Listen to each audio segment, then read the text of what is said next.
Hello.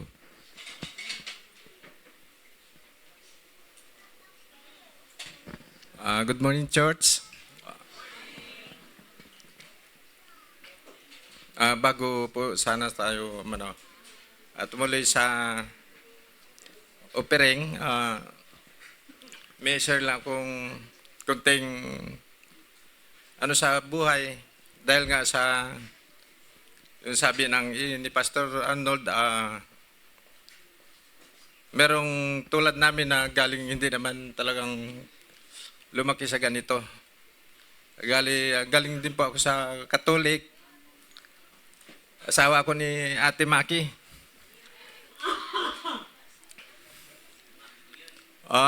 Matagal din niya akong sinundan dahil yun nga, nanibago ko sa ganitong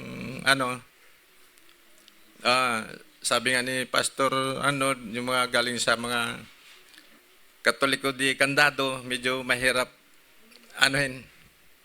Pero pasalamat din ako dahil hindi naman tumigil si Ate Jumaki magpaliwanag sa akin. Halos ilang taon din akong hindi nagbasa ng Bible kahit marami sa bahay. Dahil yun nga, di Pastor Tito noon, binibigyan si Maki. Pero nung time na nabasa ko na yung salita ng Diyos, dati talagang against sa puso ko, kasi sa dati yung pinupuntahan kong church. Pag naghulog ka, yung basket lang. Kaya minsan pag baraya yung hulog mo, dandaan mo pa ihulog kasi baka tumunog. Although mayroon ding papel na barya noon, pero yun nga. At saka yung naasawa ko na si Maki, nagkaroon kami ng panganay, si Janjan.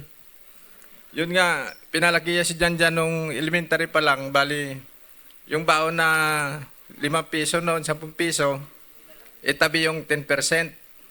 Kinukuha niya kay Janjan. O kaya pagbuo, hinintay niya pagdating ng bata, kukunin yung 10%.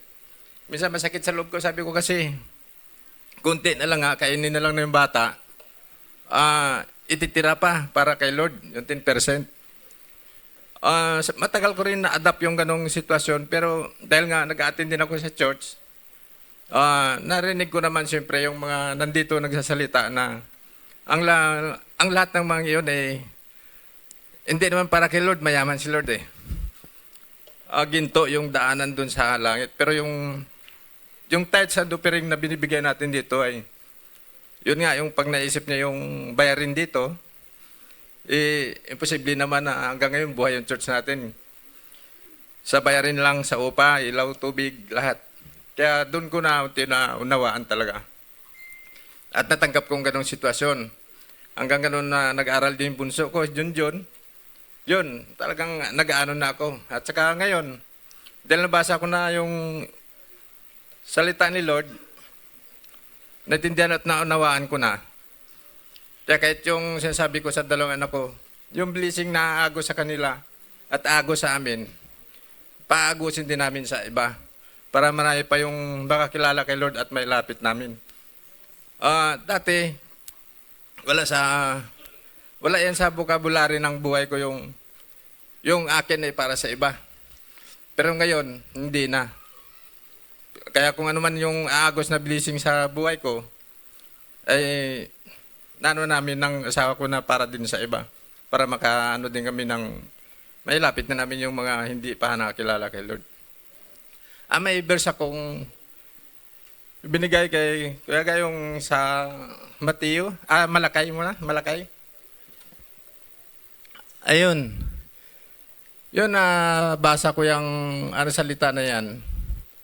Na sinasabi pa ng Panginoon na Panginoong makapangyarihan, ako ang Panginoon ay hindi nagbabago, kaya nga kayong mga lahi ni Jacob ay hindi lubusang nalipol. Tulad ng inyong mga ninuno, hindi kayo sumunod sa aking mga tuntunin. Manumbalik kayo sa akin. Ang Panginoong makapangyarihan at babalik ako sa inyo.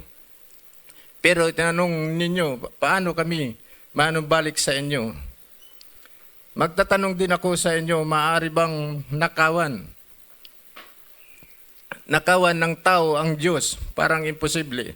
Pero ninakawan ninyo ako at tinatanong, at tinanong ninyo, paano namin kayo ninakawan? Ninakawan ninyo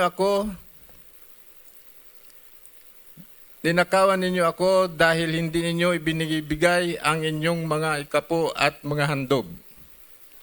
Yan ang dahilan kung bakit ko sinumpa ang buong bansa. Pero ngayon, hinahamon ko kayo. Hinahamon ko kayo na subukan ninyo ako, ang Panginoong makapangyarihan. Dalhin ninyo ng buo ang inyong mga ikapo sa bodega ng templo upang may pagkain sa aking templo. Kapag ginawa ninyo ito, padadalhan ko kayo ng ulan at ibubuhos ko ang sobra-sobrang pagpapala. Hindi ko papayagang sirain ng piste ang inyong mga pananim o malalagas ang bunga ng inyong mga ubas. Tatawagin kayong mapalad ng lahat ng bansa dahil sa napakabuting tirahan ng ang inyong lupain. Ako ang Panginoong makapangyarihan ang nagsabi nito. Thanks the word of the Lord. Yung nabasa ko yan, diyan medyo nagbago na yung, kasi maganda talaga yung nagbasa ka. Dati narinig ko lang, pero akala ko kwento lang. Yung nabasa ko talagang, naano na ako, doon na unti-unti nagbago yung perspective ko sa ganung Tapos nasundan pa, dahil sa lumang tipan yan, nabasa ko pa yung sa Mateo,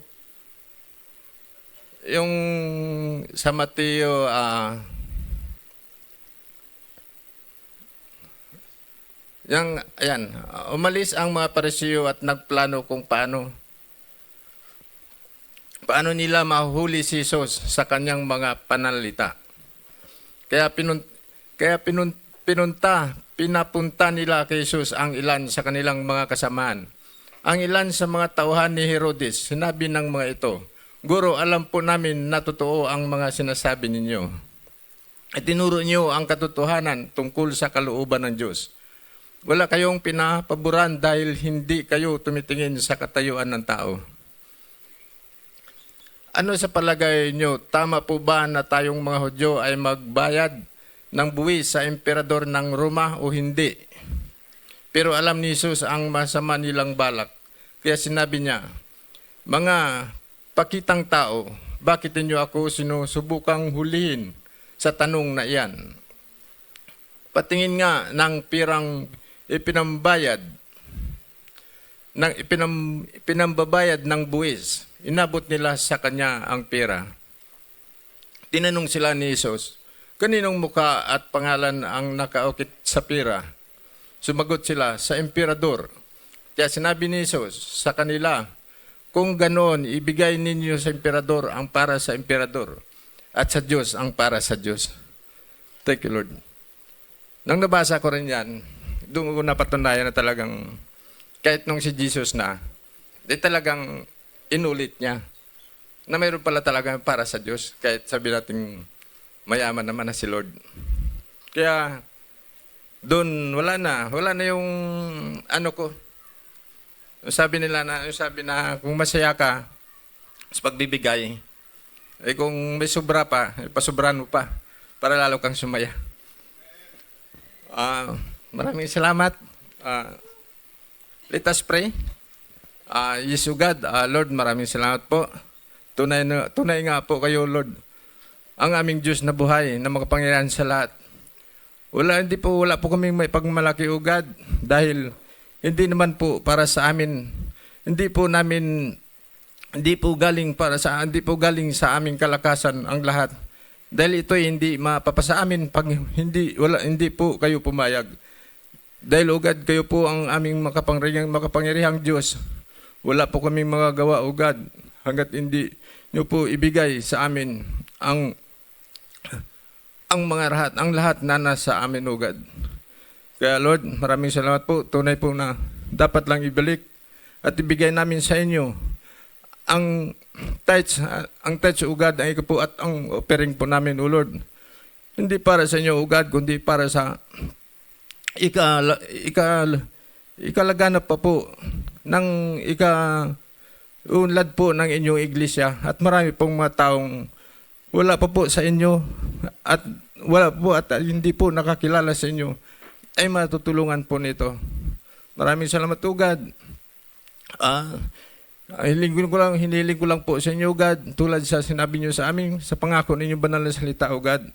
Sa Psalm 11, Psalm chapter 91, 11 and 12, O God. Ang sabi niyo, O God, for He will command His angel concerning you to guard you in all your ways. They will lift you up in their hands so that will not strike your foot against a stone. Thank you, Lord God, sa ganyang mga pangako. Dahil kayo po lamang at wala ng iba ang makapagbigay sa amin at makapagbantay sa araw-araw naming buhay. Maraming salamat, O God. Ang lahat pong ito ay tinataas namin sa inyo sa pangalan ni Jesus. Ang lahat magsabi ng Amen. Church, offering time.